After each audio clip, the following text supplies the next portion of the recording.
প্রিয় দর্শক, এনারা এমনই একজন শিক্ষক যা দিনের পর দিন বছরের পর বছর বেতন না পাওয়ার সত্ত্বেও আপনার সন্তানকে লেখাপড়া করে আসছে। আমরা শুনবো তাদের মুখ থেকে। চলুন তাহলে। আমরা বিভিন্ন সময় বিভিন্ন দপ্তরে আমাদের লিখিত আকারে চাকরি প্রদান করি। তারই আঙ্গিকে আমাদেরকে বিভিন্ন সময় বিভিন্ন প্রচারণা লাঞ্ছনা করেন। আমাদের একটি কাজও বাস্তবায়ন করেন না। আমাদের মূল দাবি, আমরা শিক্ষক, আমরা এদেশের সুনাগরিক, আমরা শিক্ষক পেশা নিয়োজিত দীর্ঘদিন ধরা। কিন্তু দুঃখের বিষয় হলো আমাদের কোনো বেতন নাই, আমরা বৈষম্য শিকার।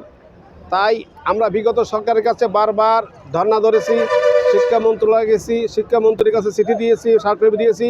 উনি বারবার আমাদের আশ্বস্ত করছেন, দুঃখের বিষয় একটু বাস্তবায়ন করেন নাই।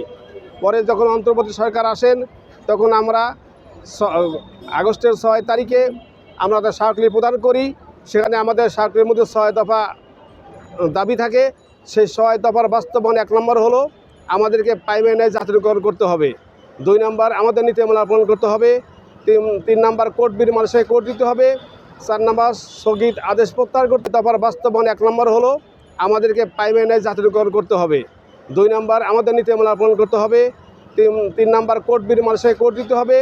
4 নম্বর স্থগিত আদেশ প্রত্যাহার করতে হবে। 5 নম্বর এবং ছাত্রছাত্রী উপবৃত্তি দিতে হবে। 6 নম্বর আমাদের প্রত্যেকটি ব্যাতে অভিষেক নিয়োগ করতে হবে। এই 6 দফা আন্দোলন বাস্তব করার লক্ষ্যে আমরা 6ষ্ঠ দিন অবস্থান করছি জাতীয় প্রেসক্লাবের সামনে।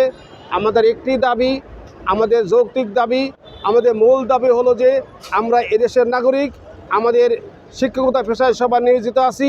আমাদের 39 বছর বিভিন্ন সরকার বিভিন্ন প্রলোভন দেখাইয়ে বারবার দিয়েছে।